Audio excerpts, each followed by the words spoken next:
You've said before, quote unquote, what I'm describing is military rule.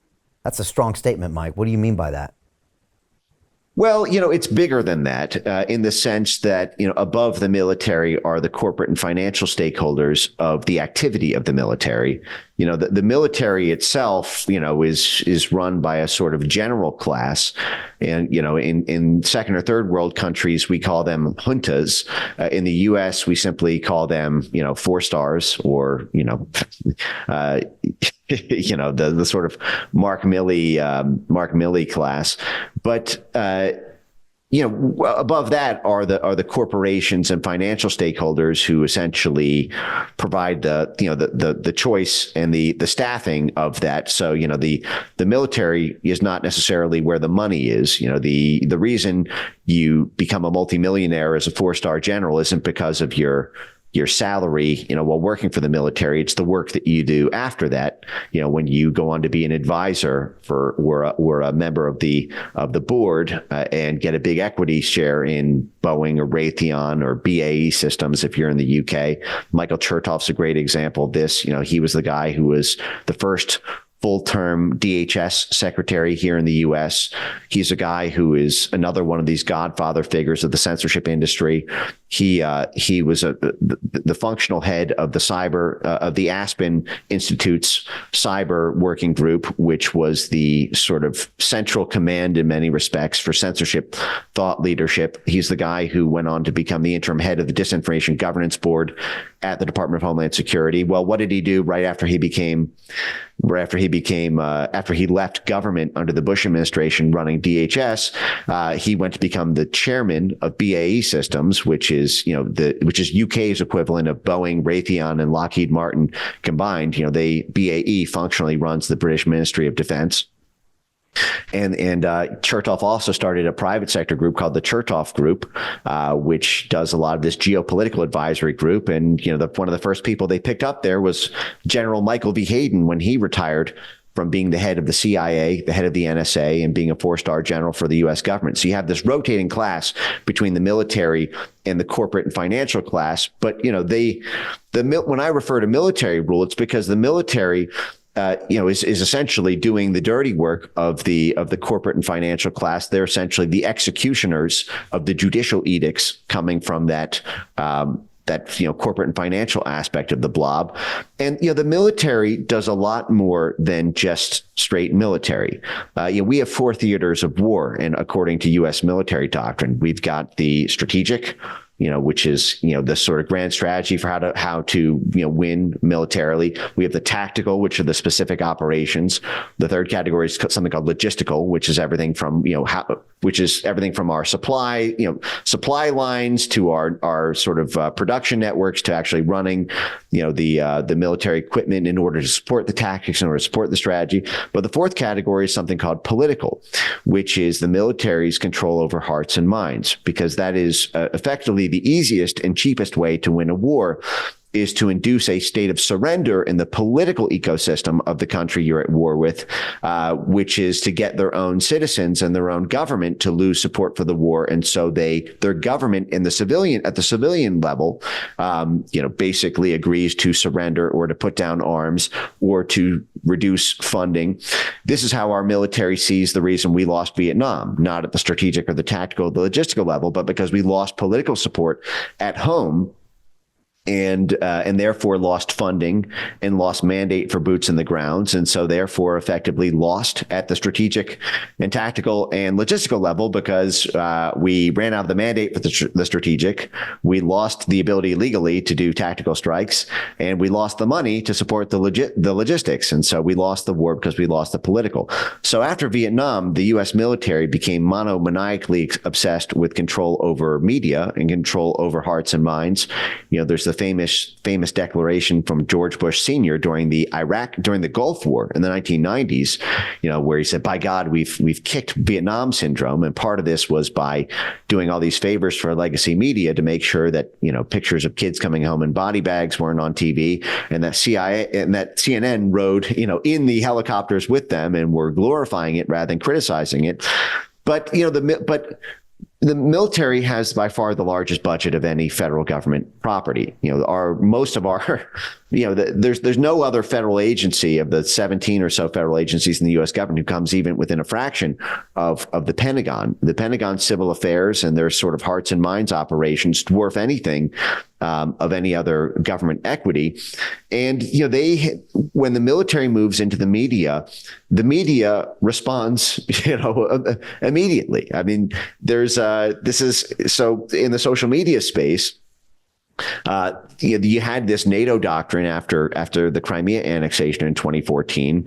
First, it was called the Gerasimov doctrine. Then it became hybrid warfare. And this was idea that war was now a hybrid of military and social media. You had Jens Stoltenberg declare the from tanks to tweets doctrine, which is this idea that NATO has to focus more on tweets than on tanks.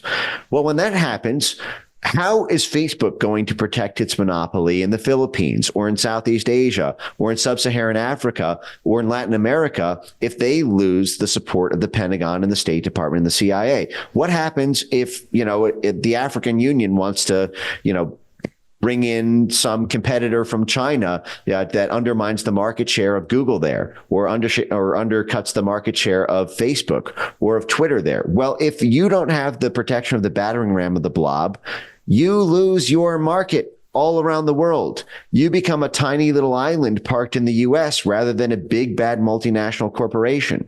So these companies all are stacked in their trust and safety teams. These trust and safety teams are all dominated by people from the CIA, people from the Pentagon, people from the State Department, or people from an NGO swarm that's vetted by the foreign policy establishment. So when the Pentagon says, "Hey, we got this new hybrid warfare doctrine," your trust and safety teams, your content moderation teams are going to get rid of misinformation in this region, and we're going to, if we say something's Russian disinformation, it's yes, sir, may I please have another, not, hey, this is weird, the Pentagon's telling us to censor stuff. Right.